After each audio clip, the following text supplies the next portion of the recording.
What's up, spiritual dope, and happy new year. I have a topic for you today that is a little it's a little bit heavy, heavy way to kind of start the year. That being said, when I think about why I do what it is I do, when I think about spiritual dope, I also think about when I did Fatherhood for the Rest of Us. When I did Fatherhood for the Rest of Us, it was to start a business. It was to start coaching. It was to do all these things that, monetize this, monetize that. And I remember Larry Haggard, at some point in his group, had mentioned the idea of like, why you do what you do. Remember what you're here for. Because I was getting tired. Just getting tired then of kind of what I was doing, and didn't feel like I was having the results that I wanted, and that kind of thing. And he's like, and when he said, remember why you're doing what you're doing, I was like, well, I'm just trying to make a buck, bro. Like, I'm just trying to make some money, maybe help people or whatever, right? But it had more to do with making money than it did with helping people, and therein probably laid the problem. Since then, I've come along quite a ways. A couple different podcasts since then, and doing spiritual dope. And landing on kind of why I do what it is that I do. I talk about mental health, but I'm prompted today. I'll start there. I'm prompted today by a fella that took his own life this over the holiday. It was on New Year's Eve, and it was at 9 a.m. and we heard a couple bangs happen in around us at the house, and we thought that it might just be like somebody. We thought that it might be somebody just shooting off fireworks, something like that, like or hunters, right? Turns out later in the day we found out that it was a gentleman that had taken his life, and it was a father of two younger children, probably living the same life most of us are living, where you've got the daily grind, you've got your job, you've got the responsibilities, and you feel like you're doing it all by yourself. Maybe somebody didn't at the house didn't feel like they were having the best holidays. Also, maybe they're the coupling like maybe not the best holidays and feeling like you're doing it all on your own. Couple that with inflation, where we're at right now, and how damaging that can be. And I'll share a little excerpt on that for you as well. Why I do what it is that I do, and what I found because of what it's more about what I found about what it is that I do, that I share, why it is that I do what I do, and how that can be helpful possibly for you. Because listen, we can oftentimes feel like we're alone in doing this, and especially as Western civilization men, taught to pull yourself up by your bootstrap. You can do it. You don't need any help. We get that from being kids, right? We get that from being kids and young, and can't you get that yourself? You're a big boy now. Pull up your pants. Go potty, do the things. The thing is we're terrible at asking for help. That might be because we've been trained to be that way. It might be for like other reasons. We're going to be seen as weak and that kind of thing. And I don't know this person. I don't know what his life was like. I was able to talk to somebody at jiu-jitsu about it. He had seen this guy in passing. And it just made me think, again, about why I do what it is that I do. So, first of all, spirituality. Spirituality kind of showed up in my life, unwelcome even. And it showed me how a belief in a higher power could help me in my mental state a number of different ways. I'll give I guess the best kind of examples I can give would be like when I first started noticing how it seemed like, at least, that there was something outside of me that was helping, something larger than myself. And I always, I started here. I started with like, first of all, you got to realize that you're 1 in 400 trillion. Those are the odds of being born on this planet. I don't even know about this time. I think that's just the odds of you being born, period.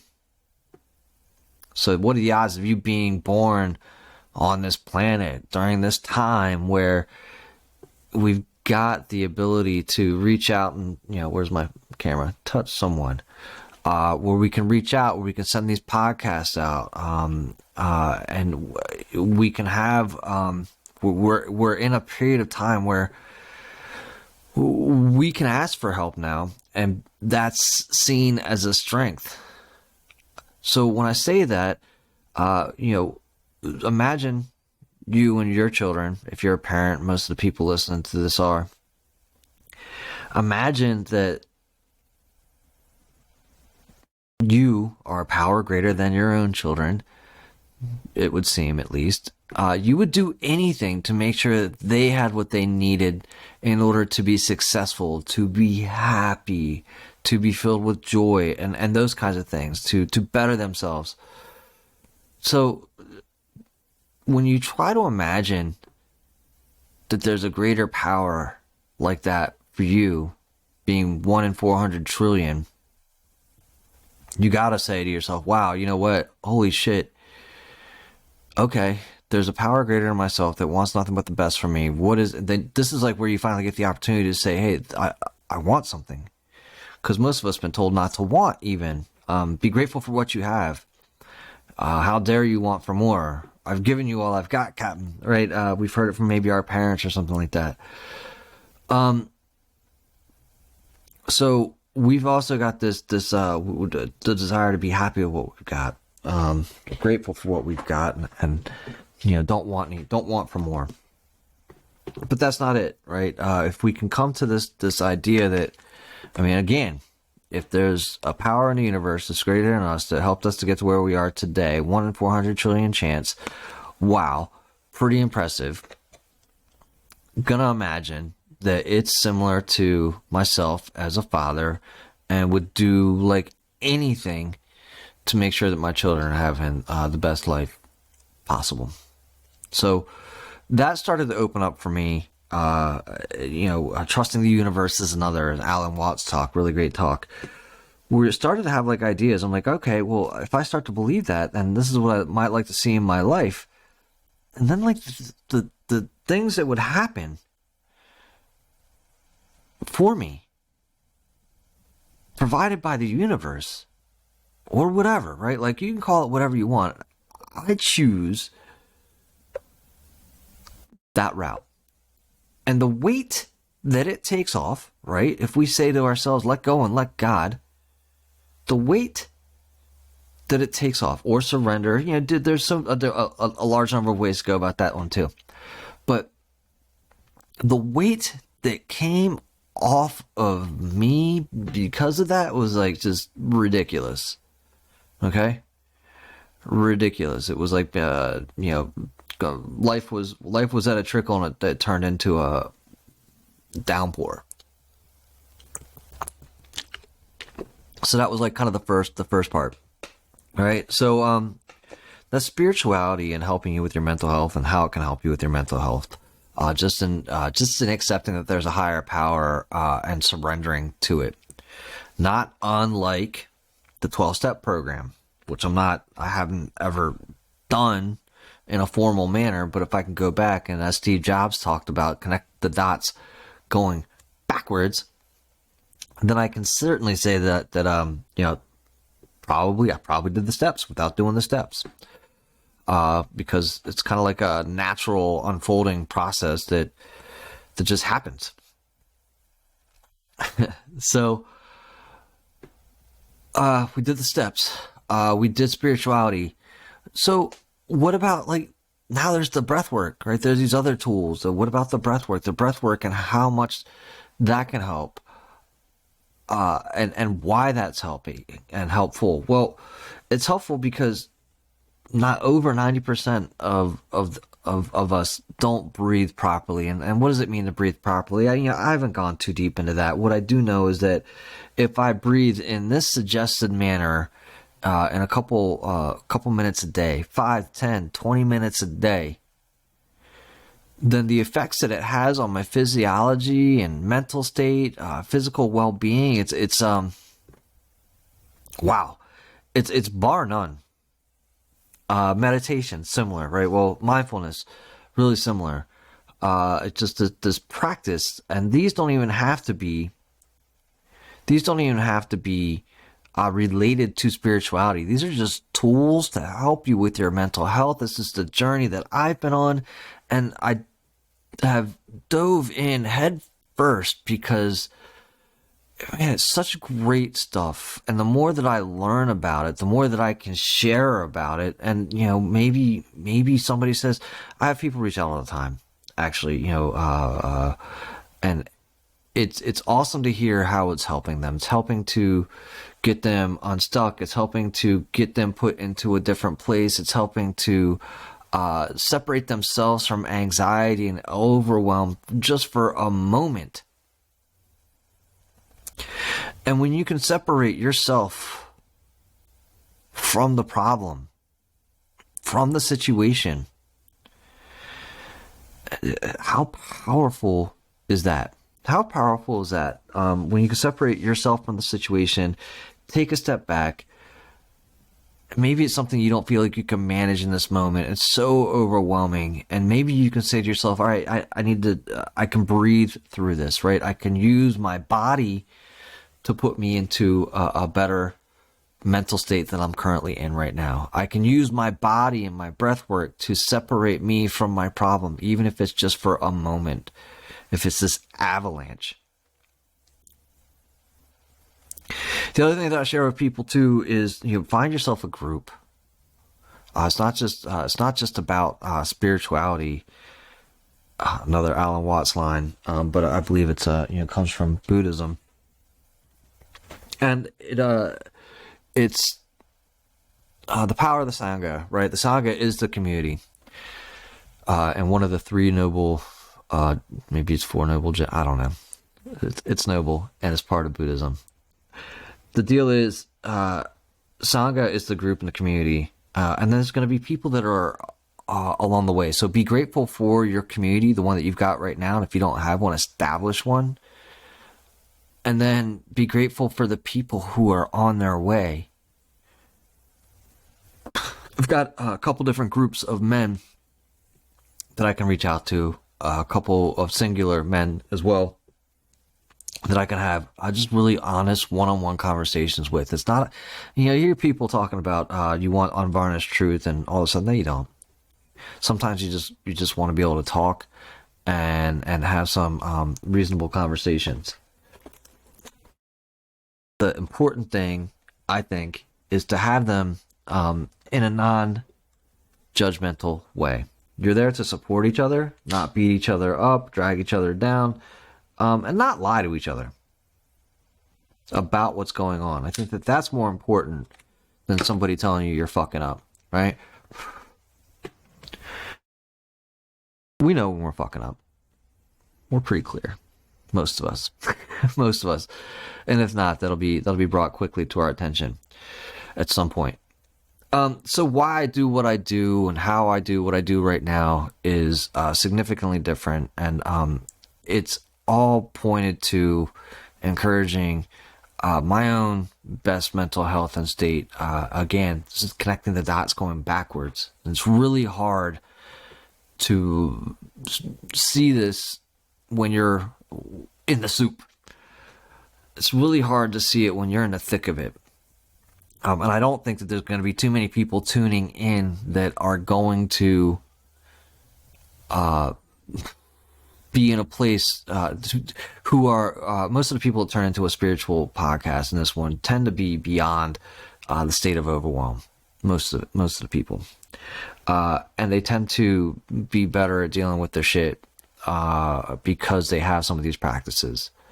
That being said, if you know somebody that that could use the help, that maybe they're not as far along, beyond survival mode as you may be, that maybe they could use a helping hand. Like, it's always so great when somebody reaches out to me, like, "Hey man, how are things?" That's it, right?